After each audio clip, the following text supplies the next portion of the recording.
তবে নি আকাশটা মেঘলা, মন করে পুরপুরি। বানাও না কিছু মশমসে, খাই পেট পুরি। বাবা বল খাও নাম কাম না বল এখন খাওয়া বানাও না কিছু।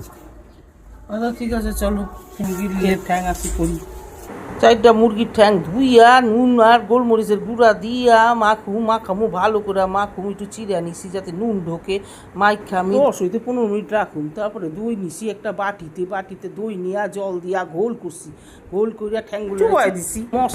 মশলা আমি নিছি peri peri, oregano, chilli flakes, আদা রসুন বাটা, লঙ্কার গুঁড়া সব নিছি, কর্নফ্লেক্স, ফ্লো, ময়দা সমস্ত কিছু নিছি, নিয়ে সব মশলা মিশিয়ে ভালো করে মাখছি, মাইখা ভালো করে একটা কোটিং বানাইছি, 2টা পাটে রাখছি, 3টা ডিম নিছি, গোলমরিচের গুঁড়া নুন দিয়া গুলা কি বেটার না কি কয় এটা করু, ওটা ভালো কইরা গুলের মধ্যে চুমাইয়া ভালো করে কোটিন মাখা এই তেলের মধ্যে সারুম সাইডা ভালো করে ভাজুম। দেখেন কিরম ভাবে ভাজছি, এটা ড্রামস্টিক ফ্রাই কয়।